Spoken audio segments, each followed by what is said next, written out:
Bismillahirrahmanirrahim. Alhamdulillahi rabbil alamin. Wassalatu wassalamu ala ashrafil anbiya'i wal mursalin wa ala alihi wa sahbihi ajma'in. Assalamualaikum warahmatullahi wabarakatuh. Alhamdulillah, kita bersyukur kehadrat Allah Subhanahu wa taala kerana dengan limpah hidayahnya, dengan kasih sayangnya, sehingga saat ini kita masih diberi peluang oleh Allah Subhanahu wa taala. Alhamdulillah, kita telah selesai menunaikan fardu subuh berjamaah. Yang saya hormati Tuan Nazir Pentadbir Masjid, Yang Mulia Tuan Imam Tuan Bilal, pengerusi jawatan kuasa dakwah, ahli-ahli jawatan kuasa muslimin muslimat yang dihormati. Di negeri Palestin ketika ini berhadapan dengan keganasan orang-orang Yahudi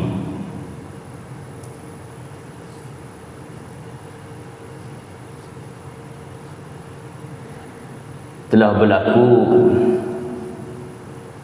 konflik yang begitu lama di antara bangsa Palestin dengan orang-orang Yahudi yang kita kenali sebagai Bani Israel. Tazkirah pada pagi ini kita nak menjustifikasikan siapakah sebenarnya yang berhak ke atas negeri Palestin, ataupun secara khusus perebutan antara orang Yahudi dan juga bangsa Palestin terhadap Al-Quds ataupun Baitul Maqdis.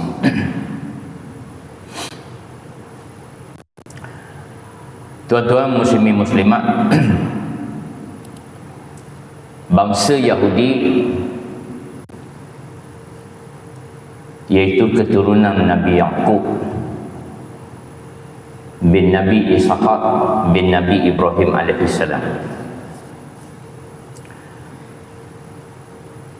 mereka mendakwa bahawa tanah Palestin itu yang dikenali sebagai the promised land ataupun tanah yang dijanjikan oleh Tuhan kepada keturunan mereka. Oleh sebab itu mereka telah merampas tanah rakyat Palestin, dan beberapa tahun yang lalu semasa pentadbiran Presiden Trump,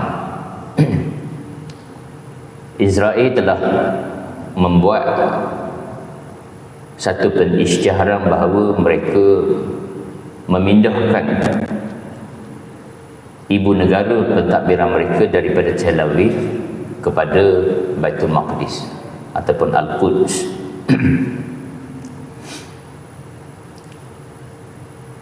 Tuan-tuan muslimin muslimat, kalau kita lihat dari sudut sejarah dan juga kita melihat dari aspek kewahyuan, hubungan dengan kebangkitan nabi-nabi, pertama sekali dari sudut sejarah, tanah Palestin adalah milik orang Arab.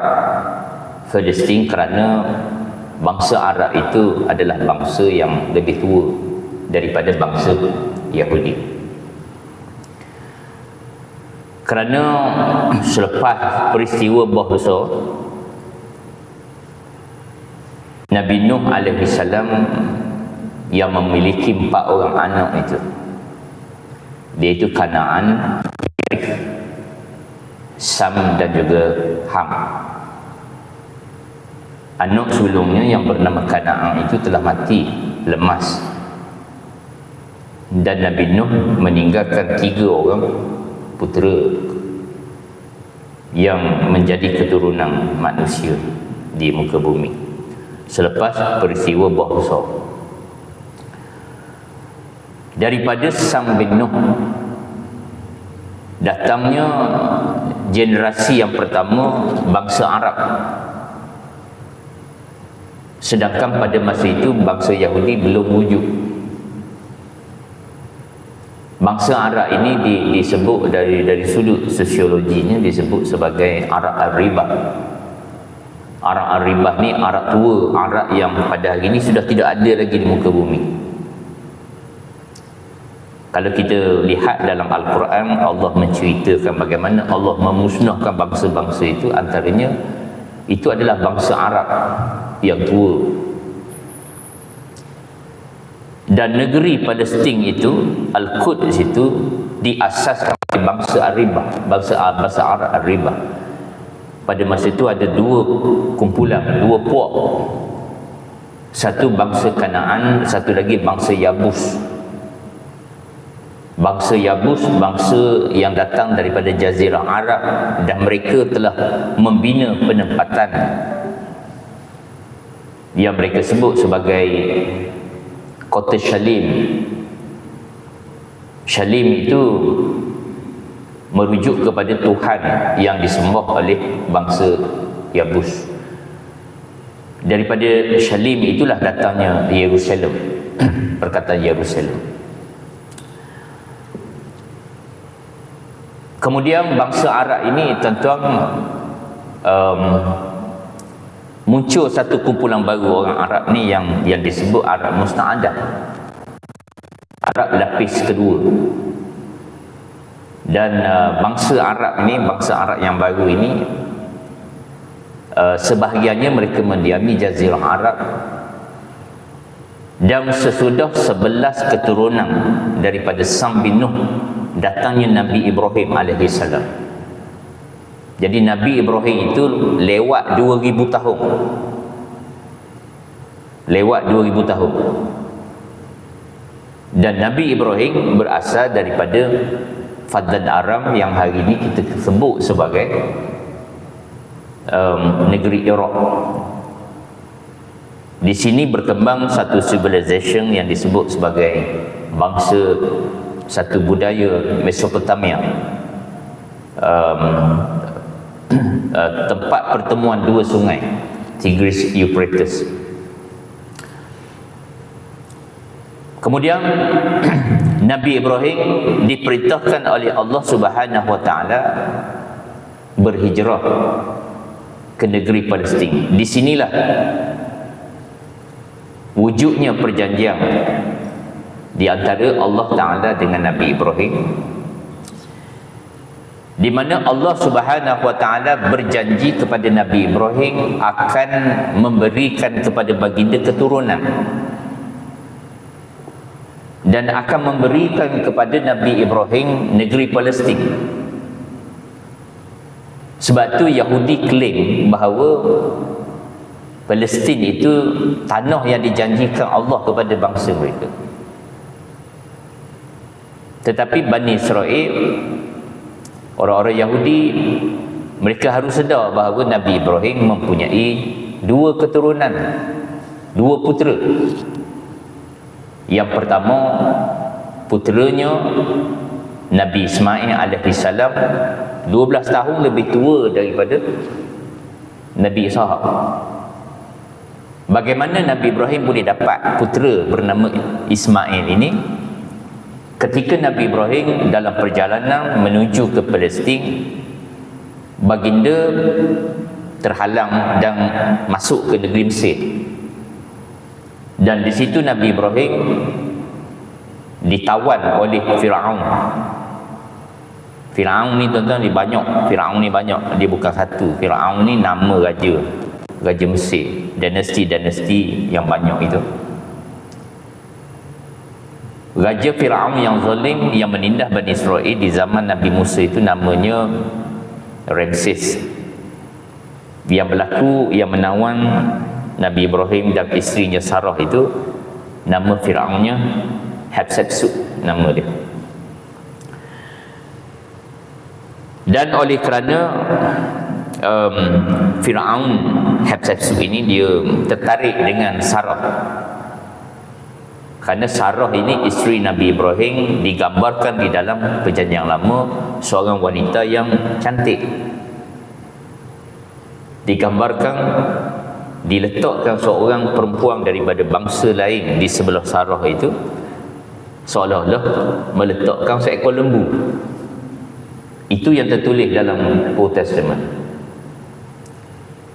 Allah Subhanahu wa taala mendatangkan bala kepada Firaun, dan Firaun menyesal dan dia kembalikan Sarah kepada Nabi Ibrahim dan menghadiahkan kepada Nabi Ibrahim seorang wanita yang riwayat yang kuat menyatakan wanita itu adalah puterinya, iaitulah Hajar.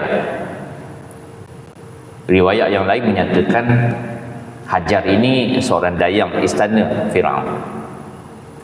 Jadi Hajar itu berketurunan Mesir, bukan bangsa Arab.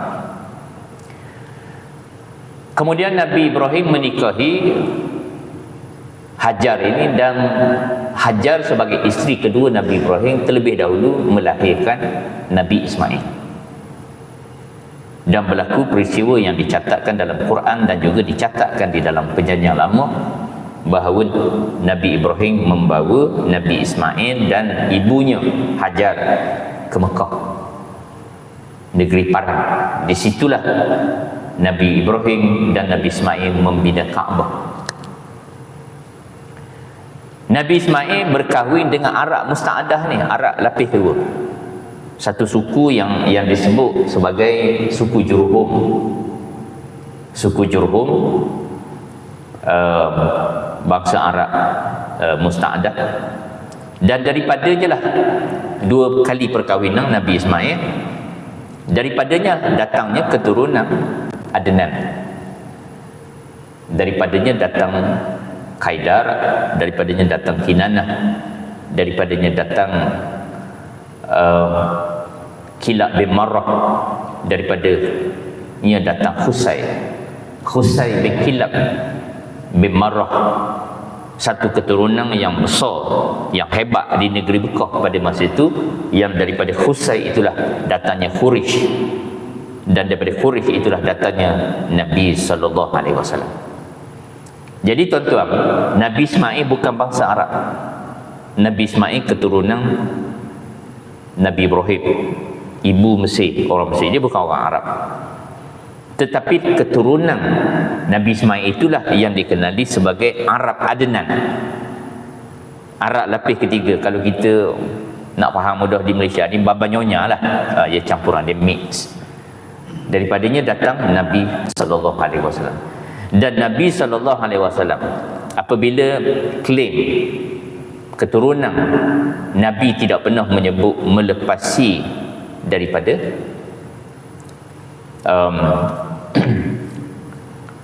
Kaidar bin Ismail alaihi salam. Jadi tuan-tuan,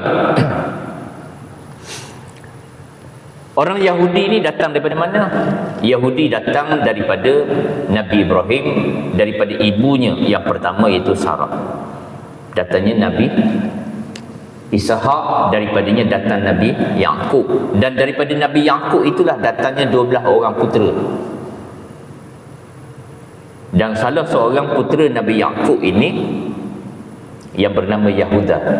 Dari perkataan itulah hari ini kita kenal keturunan Nabi Yaqub ini sebagai Yahudi. Apa beza antara Yahudi dengan Israel? Hari ini kita sebut negara Israel. Ada beza.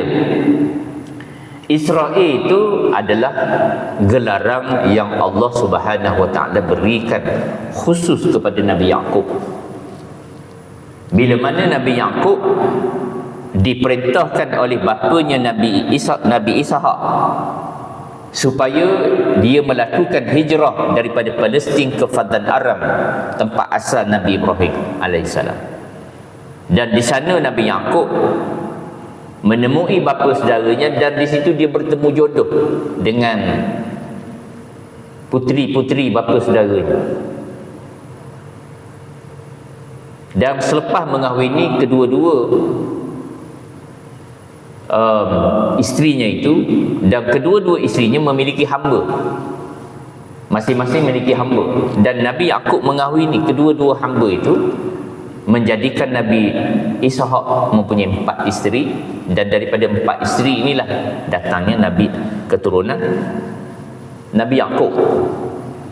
Dan ketika Nabi Yaqub pulang kembali ke Palestin, di situ berlaku satu peristiwa di mana Nabi Yaqub mendapat gelaran Israel. Israel bermaksud, ada 2 maksud.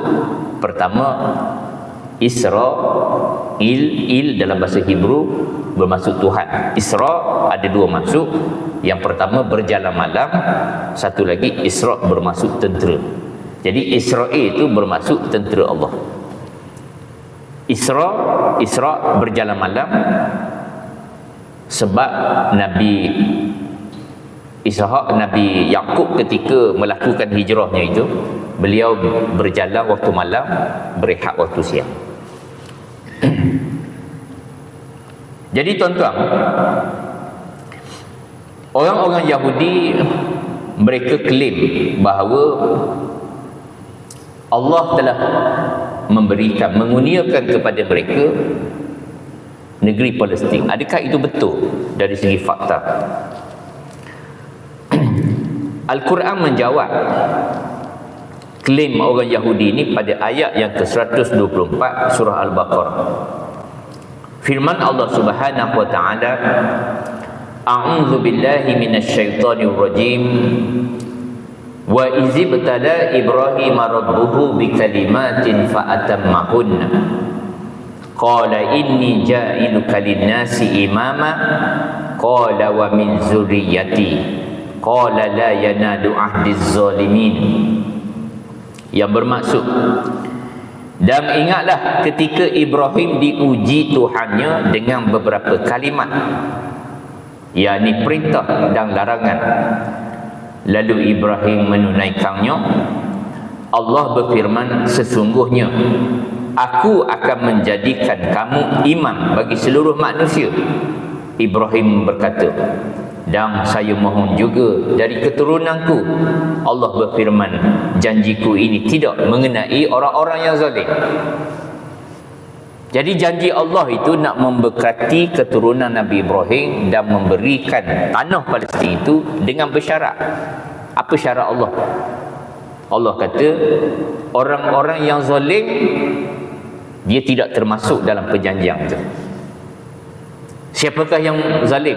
Bangsa Yahudi. Kenapa mereka zalim? Pertama, kerana mereka mendustakan kedatangan Nabi Muhammad sallallahu alaihi wasallam. Yang kedua, mereka adalah bangsa yang membuat kerosakan di muka bumi, dan mereka telah membunuh nabi-nabi yang Allah utuskan di kalangan mereka dengan jalan yang tidak benar. Firman Allah Subhanahu wa taala, A'udzu billahi minasyaitonir rajim. Innal ladzina ya'muruna bi ayatillah wa yaqtuluna an-nabiyyina bighairi haqq wa yaqtuluna alladzina ya'muruna bil qisti minan nas fabashshirhum bi'adzabin alim. Yang bermaksud, Sesungguhnya orang-orang yang kufur ingkar akan ayat-ayat keterangan Allah dan membunuh nabi-nabi dengan jalan yang tidak benar, serta membunuh orang-orang yang menyeru manusia supaya berlaku adil, maka sampaikanlah berita yang menggembirakan mereka dengan azab yang tidak terperi sakitnya. Itu sifat orang Yahudi, tuan-tuan. Mereka ni satu bangsa yang Allah sebut bangsa yang zalim. Kerana Allah utuskan nabi-nabi, mereka bunuh nabi-nabi. Kenapa? Kerana Yahudi ni mereka mengikut hawa nafsu. Mereka tidak mahu mengikut perintah Allah. Malah mereka mencampur adukkan perkara yang hak dengan yang batil. Allah berfirman di dalam surah Ali Imran ayat 71, A'udzu billahi minasyaitonir rajim. Ya ahlal kitab, lima talbisunal haqqa bil batil wa taqtumunal haqqa wa antum ta'lamun.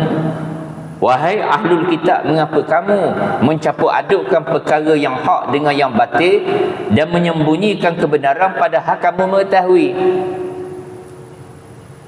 Allah mengutuk bangsa Yahudi kerana menolak kebenaran, sedangkan mereka mengetahui kedatangan Nabi Muhammad sallallahu alaihi wasallam.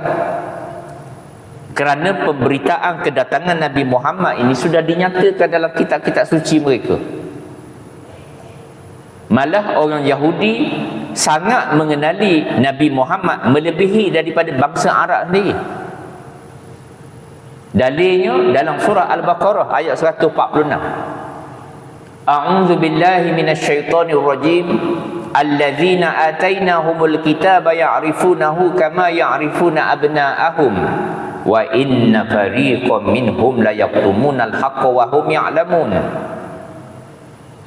Orang-orang Yahudi dan Nasrani yang kami berikan kitab itu mengetahui dan mengenali Muhammad dan kebenaran sebagaimana mereka mengenali anak-anak mereka sendiri. Allah memberi perumpamaan, tuan-tuan. Orang Yahudi ni mengenali Nabi Muhammad seperti mereka kenali anak-anak mereka sendiri. Siapa yang tak benar anak-anak? Melainkan ibu bapanya lebih mengenali anak-anaknya berbanding orang lain. Tapi apabila bangsa Yahudi mengetahui kebenaran ini, mereka menyembunyikannya. Malah tanpa rasa malu, mereka telah memadamkan ayat-ayat Allah. Mereka telah mengubah ayat-ayat Allah. Allah Subhanahu wa taala menceritakan kepada kita di dalam surah Al-Baqarah ayat 75. Allah memberitahu perilaku kecurangan bangsa Yahudi, kezaliman bangsa Yahudi ini. A'udzu billahi minasyaitonir rajim. Afatasma'una ayyuminu lakum wa qad kana fariqum minhum yasma'una kalam Allah summa yuharrifunahu min ba'di ma aqaluhu wa hum ya'lamun. Apakah kamu masih mengharapkan mereka, yakni Bani Israel, akan percaya kepada kamu padahal segolongan daripada mereka mendengar firman Allah lalu mereka mengubahnya setelah mereka memahaminya sedangkan mereka mengetahui. Jadi tuan-tuan, apa yang Yahudi lakukan hari ini di negeri Palestin, mereka telah melakukan jenayah yang besar kerana dari sudut fakta sejarah tanah Palestin adalah milik bangsa Arab, bukan milik bangsa Yahudi. Faktanya tuan-tuan, apabila Nabi Ibrahim AS datang ke negeri Palestin, Nabi Ibrahim tidak memiliki walaupun sejengkal tanah. Dan sewaktu Nabi Ibrahim wafat, isterinya Sarah terpaksa memohon kebenaran daripada bangsa Arab untuk mengebumikan Nabi Ibrahim di Hebron. Dan fakta itu ada di dalam kitab Perjanjian Lama. Dalam Old Testament menyebut Sarah memohon izin daripada bangsa Arab untuk mengebumikan Nabi Ibrahim. Demikian juga Nabi Yaqub, Nabi Ishaq puteranya. Dan juga Nabi Yaqub tidak memiliki walau sejengkal tanah di negeri Palestin. Dan ketika Nabi Yusuf alaihissalam membawa bapanya Nabi Yaqub dan adik-beradiknya berhijrah ke negeri Mesir, mereka meninggalkan negeri Palestin tanpa memiliki walau sejengkal tanah. Jadi tuan-tuan muslimin muslimat,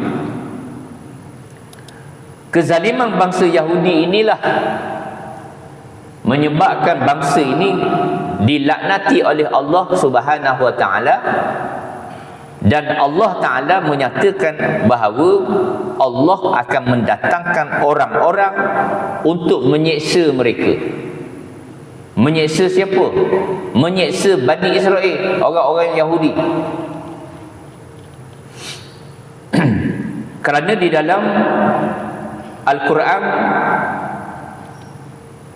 Allah Subhanahu wa taala menyatakan bahawa orang Yahudi ini Allah akan datangkan bangsa-bangsa untuk menghukum mereka. Tuan-tuan lihat dalam surah Al-A'raf. Surah Al-A'raf ayat 166 hingga 167. Firman Allah Ta'ala yang bermaksud. Tuan-tuan dengar ayat Quran ni. Apa Allah sebut? Maka setelah mereka bersikap sombong terhadap segala apa yang dilarang, kami katakan kepada mereka, yakni Bani Israel, jadilah kamu kera yang hina. Dan ingatlah wahai Muhammad ketika Tuhanmu memberitahu bahawa sesungguhnya dia akan mengirim orang-orang yang akan menimpakan azab yang seburuk-buruknya kepada mereka, yakni orang Yahudi, sampai hari kiamat. Sesungguhnya Tuhanmu sangat cepat siksaannya, dan sesungguhnya dia maha pengampun lagi maha penyayang. Allah kata Allah akan mengirim orang-orang yang akan menimpakan azab yang seburuk-buruknya kepada orang Yahudi. Jadi kalau kita tengok tuan-tuan, dalam sejarah kehidupan orang Yahudi ni, mereka ni adalah bangsa yang teruk tertindas. Orang Yahudi dari segi sejarahnya bangsa yang teruk tertindas. Bermula dengan kedatangan Raja Nebuchadnezzar. Raja Nebuchadnezzar ni datang ke negeri Palestin, menyerang negeri Palestin, dan mereka membunuh orang-orang Yahudi, dan seluruh orang Yahudi ditawan oleh Nebuchadnezzar, dibawa ke negeri Iraq. Di sana bangsa Yahudi menjadi hamba. Rumah ibadah Nabi Sulaiman diruntuhkan, buat pertama kali oleh Raja Nebuchadnezzar. Kemudian ratusan tahun kemudian, apabila orang Yahudi sudah kembali ke Palestin, mereka membina rumah ibadah Nabi Sulaiman. Kemudian datang pula bangsa Rom, dan bangsa Rom telah memusnahkan rumah ibadah Nabi Sulaiman buat kali yang kedua. Dan orang Yahudi menjadi bangsa yang tidak bernegara. Mereka tidak mempunyai ibu pertiwi, yang zaman itu disebut sebagai diaspora, di mana orang Yahudi ditindas. Di mana-mana orang Yahudi pergi, mereka akan ditindas, terutamanya oleh orang-orang Kristian. Di Eropah, bangsa Yahudi dizalimi oleh raja-raja Eropah yang beragama Nasrani. Di negeri Sepanyol adalah negeri yang paling dahsyat orang Yahudi menderita, terutama pada zaman pemerintahan Raja Ferdinand dan Isabella. Di Perancis, Raja Louis mengusir semua orang Yahudi saat berlakunya perang salib. Di Lithuania, orang Yahudi diusir. Di Rusia, Yahudi diusir pada abad ke-15 hingga 18. Orang Yahudi tuan-tuan hanya aman apabila mereka berada di bawah pemerintahan Islam saja. Misalnya pada zaman pemerintahan Sultan Sulaiman di yang berpusat di Yerusalem, Sultan Sulaiman Agung. Ini zaman Utsmani, kerajaan Utsmani. Orang Yahudi dilayang dengan begitu baik oleh orang Islam sehingga penulis-penulis Yahudi dalam catatan-catatan mereka mengatakan bahawa zaman terutamanya pada zaman pemerintahan Islam di Sepanyol, mereka menggambarkan sebagai era keemasan bagi Yahudi, Jewish Golden Age in Spain. Di bawah pemerintah Sultan Sulaiman, orang-orang Yahudi diberikan jabatan-jabatan tinggi termasuk menjawat jawatan Perdana Menteri dalam beberapa kekhalifahan Islam di Sepanyol dan juga di Asia Tengah. Tuan-tuan muslimin muslimat, tekanan dan kezaliman ke atas orang Yahudi ini disebabkan sikap mereka yang khianat dan juga sombong. Itulah sifat orang Yahudi.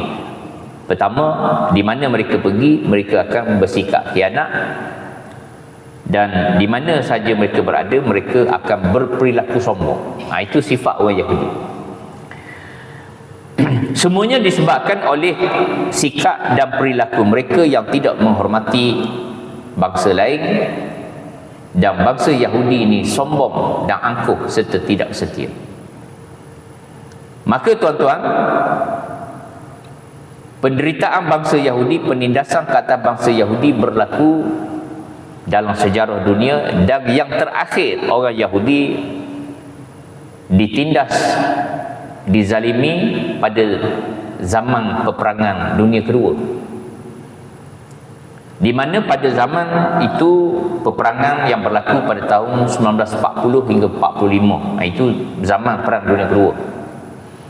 Di Eropah, bangsa Yahudi menjadi sasaran oleh kuasa yang bangkit di Eropah masa itu, iaitulah bangsa Jerman. Bangsa Jerman di bawah kepimpinan Hitler pada masa itu.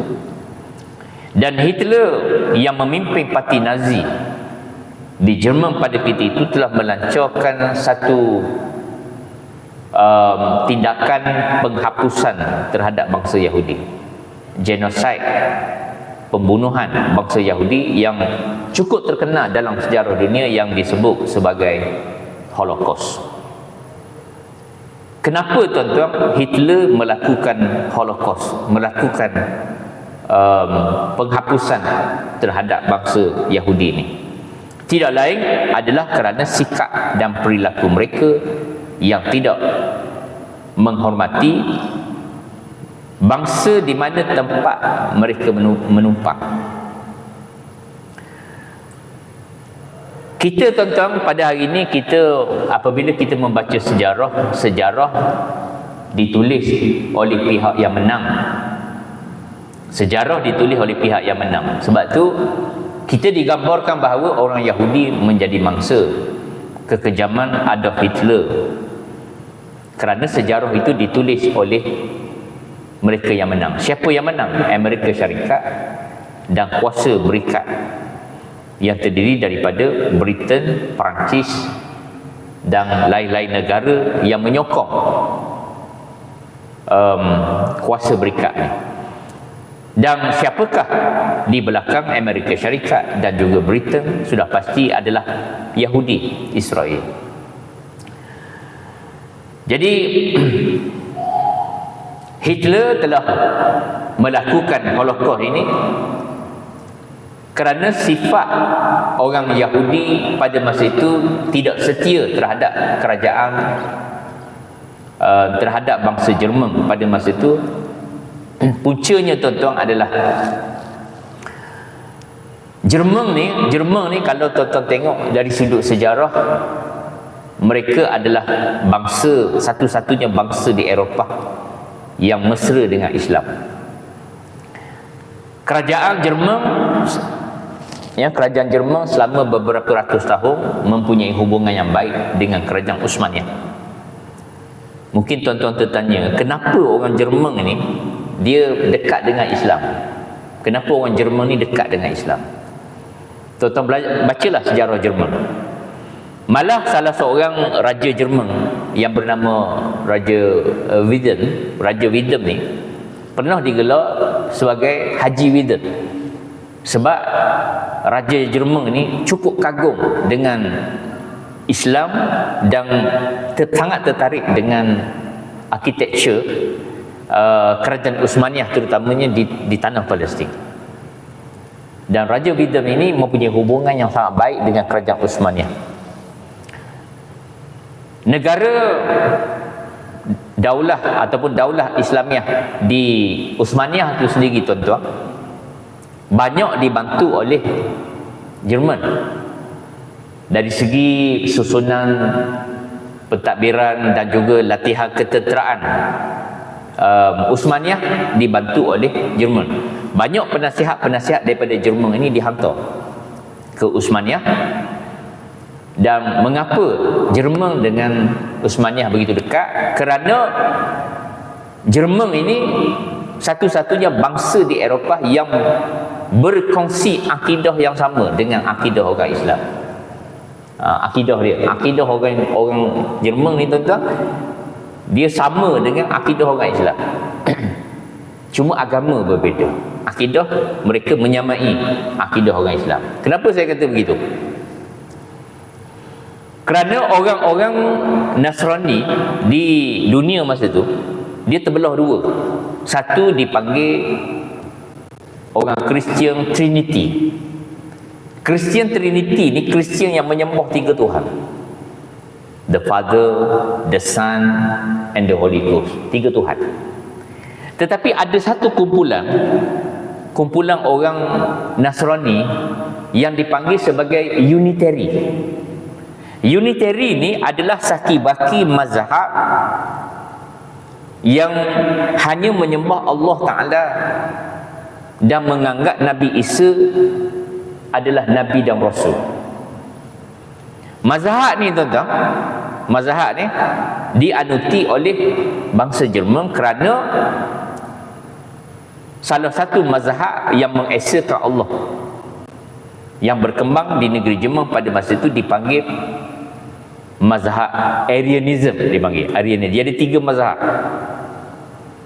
Ebionite, Arianism dan Nestorian. Ada tiga.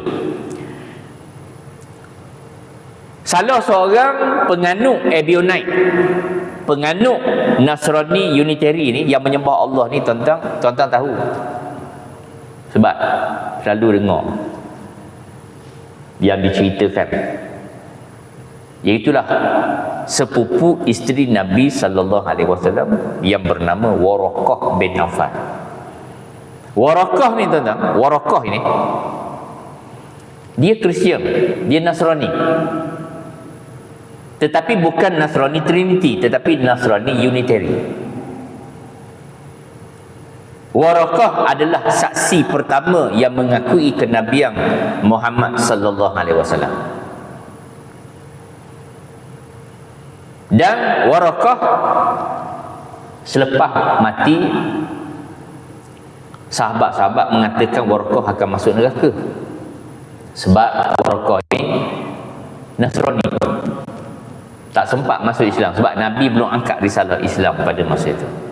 Apa jawapan Rasulullah? Rasulullah kata, Rasulullah bersabda, la tasubbu Waraqah bin Nawfal fa inni qad ra'aitu lahu jannah au jannataini. Janganlah kalian mencaci maki Waraqah bin Nawfal, sebab sungguh aku telah melihat satu atau dua syurga baginya. Maknanya, tuan-tuan, Unitary ni dia boleh syurga. Kenapa Waraqah mendapat syurga Allah? Sebab pada masa itu Nabi Muhammad belum mengangkat risalah Islam. Tetapi sesudah Nabi mengangkat risalah, Nasrani Unitary yang tidak memeluk Islam, dia akan tergolong di kalangan orang kafir. Jadi mazhab Unitarian ni tuan-tuan, dia berkembang sampai abad ke-20. Tapi mereka ni boleh masuk syurga atau tidak? Tak boleh lah, sebab Islam sudah diangkat oleh Nabi, maka Unitarian ni mesti masuk Islam. Tetapi apa yang berlaku tuan-tuan di Jerman pada masa itu, orang-orang Jerman yang terdiri daripada bangsa Goths, Wendel, Lombard, Visigoth, Ostrogoth, mereka ini yang menganut fahaman Arianism ataupun agama yang mengesakan Allah. Maka mereka ini mempunyai persamaan dengan akidah orang Islam. Maka sebab itulah Jerman dekat dengan Islam. Dan kenapa Hitler membunuh orang Yahudi pada Perang Dunia Kedua? Jawapannya kerana orang Yahudi tahu bahawa Jerman adalah satu-satunya bangsa di Eropah yang dekat dengan Islam dan boleh menghalang cita-cita Zionis untuk menubuhkan negara haram Israel di bumi Palestin. Sebab tu Yahudi ni tuan-tuan, mereka mensabotaj negeri Jerman sehingga Jerman kalah dalam Perang Dunia Pertama. Hitler suatu menulis bukunya yang bertajuk Mein Kampf. Kalau tuan-tuan baca buku yang Hitler tulis ni, Hitler sebut dalam tu bahawa Yahudi adalah bangsa yang mengkhianati negara Jerman. Dan sebagai pengkhianat, mereka wajib dibunuh. Sebab tu Hitler bunuh Yahudi. Dan Yahudi berhak menerima hukuman itu kerana mereka mengkhianati negara tempat mereka pijak dan langit yang mereka junjung. Itulah perangai Ahlul Kitab. Kalau di negara kita tuan-tuan ada bangsa yang datang katalah parti daripada negara mana-mana tumpang kat negara kita, kemudian dia khianat negara kita, apa hukuman dia? Hukuman mati. Sebab tu Hitler bunuh Yahudi, sebab Yahudi telah mengkhianati kerajaan Jerman sehingga Jerman kalah dalam Perang Dunia Pertama dan Jerman terpaksa menandatangani satu perjanjian yang disebut perjanjian Versailles yang menyebabkan Jerman menjadi lemah kerana terpaksa menyerahkan banyak wilayah-wilayahnya yang kaya dengan arang batu kepada kuasa berikat. Kuasa berikat di Amerika dan Britain yang sangat kuat mendukung orang-orang Yahudi dan mendukung Zionis. Tuan-tuan, saya nak beritahu pada tuan-tuan satu fakta sejarah yang banyak orang tidak tahu. Bahawa Hitler mengetahui rancangan Zionis nak menubuhkan negara haram Israel di bumi Palestin sejak tahun 1909. Hitler dah tahu dah. Dan Hitler telah bekerjasama dengan kerajaan Uthmaniyah ni untuk mengekang kuasa berikat. Dan pemerintah Jerman sebelumnya, sebelum Hitler berkuasa, pemerintah Jerman sebelumnya pernah bekerjasama menumpaskan satu gerakan bawah tanah Yahudi yang bertujuan untuk menubuhkan kerajaan Israel di negeri Palestin ini.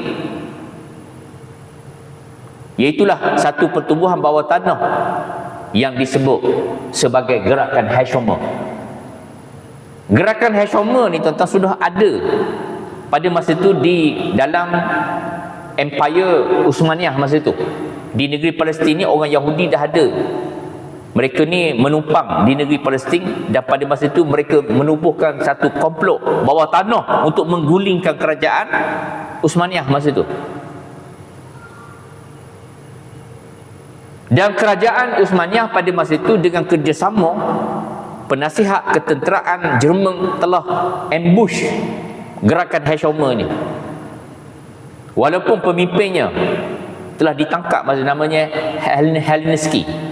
Walaupun telah ditangkap, tetapi gerakan ini tak dapat dihapuskan secara menyeluruh. Hanya yang ditangkap beberapa orang, tetapi gerakan ini masih hidup. Dan peluang keemasan diperolehi oleh orang Yahudi apabila British menjajah Palestin. Pada masa itu kerajaan Uthmaniyah sudah lemah dan British telah menakluki negeri Palestin, dan apabila British menakluk negeri Palestin, gerakan Hashomer ini menjadi sangat aktif kerana mendapat perlindungan daripada kerajaan British masa itu. Dan daripada gerakan Hashomer ini ditubuhkan satu cawangan yang dipanggil Haganah. Tuan-tuan, hari ini tentera Yahudi yang ganas itu,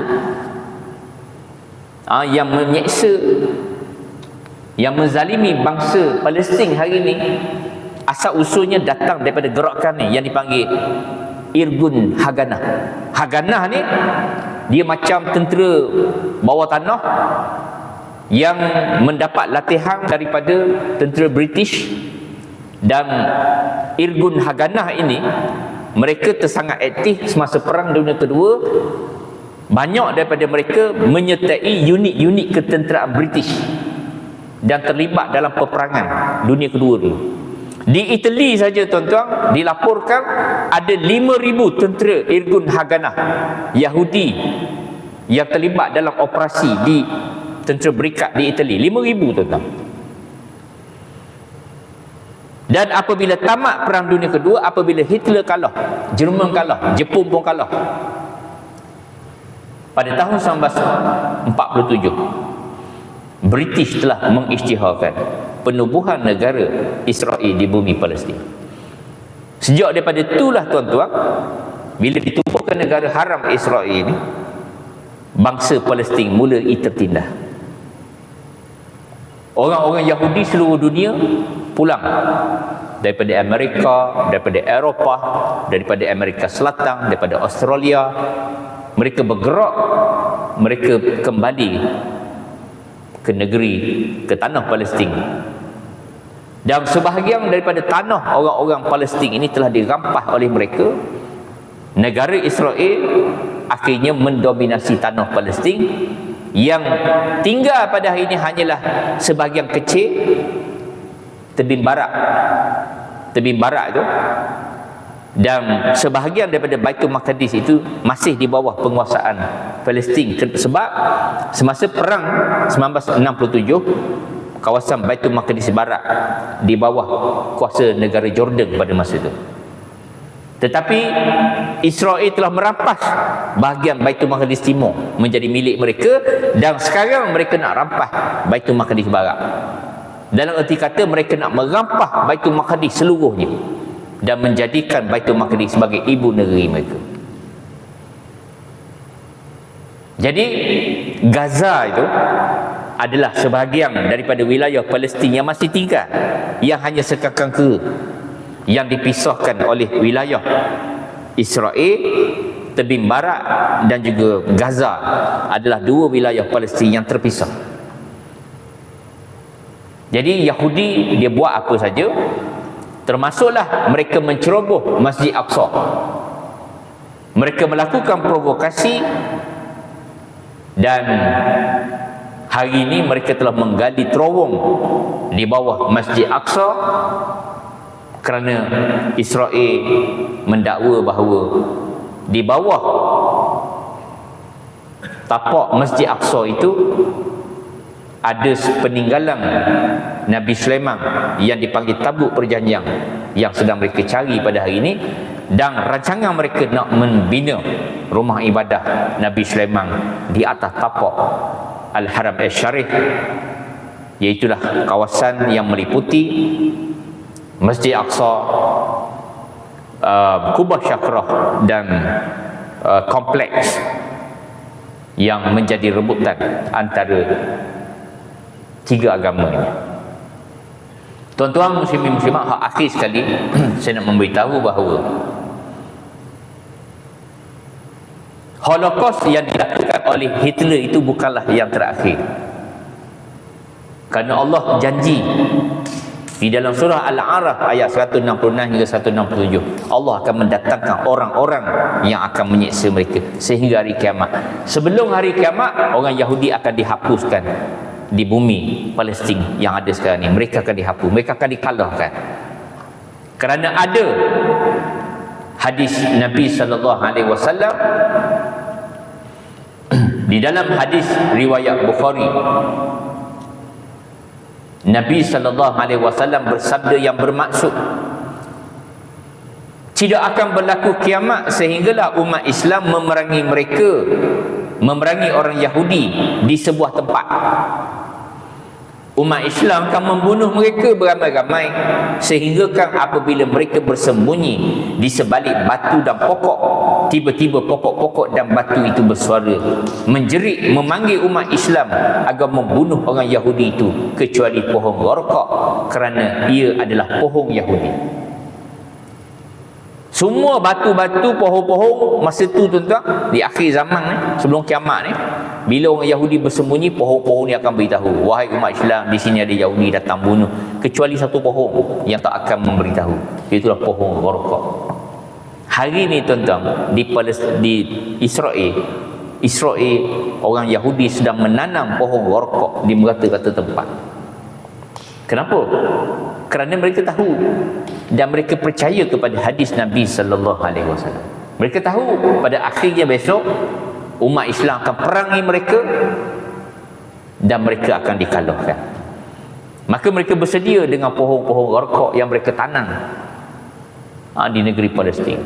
Saya dulu duk ingat ini cerita dongeng. Takkanlah orang Yahudi tanam pohon gharqad. Tapi saya mendapat pengesahan sendiri daripada kawan saya. Kawan saya ni orang Yahudi. Saya berkawan dengan dia lama. Saya bertemu dalam satu persidangan antarabangsa dulu-dulu lah, sebelum Covid dulu. Saya bertemu dengan dia, jadi kawan. Dan saya tanya dia.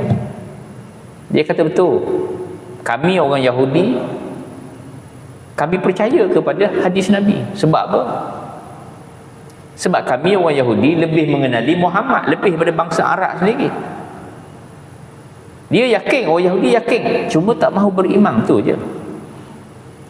Saya kata, kamu yakin dengan Islam, kamu yakin dengan Quran, kamu yakin dengan hadis Nabi, kenapa kamu tidak masuk Islam? Dia kata, bagaimana kami nak masuk Islam sedangkan kami sendiri pun tidak mengikuti kitab Taurat Nabi Musa. Nabi Musa, kitab Taurat Nabi Musa, bahawa Yahudi tak ikut. Mereka ikut apa? Mereka ikut Talmud, kitab Talmud. Jadi tuan-tuan, marilah sama-sama kita berdoa kepada Allah Subhanahu Wa Taala agar Allah memberi kekuatan kepada umat Islam Palestin. Dan kita dikhabarkan dalam sehari dua ini, di Gaza orang Yahudi telah potong elektrik, dia potong api, air. Tuan-tuan boleh bayangkan rakyat Palestin sekarang, Gaza tu dia terkepung, dia dipisahkan oleh West Bank, tebing barat tu. Dan Israel kepung di darat dan juga di laut.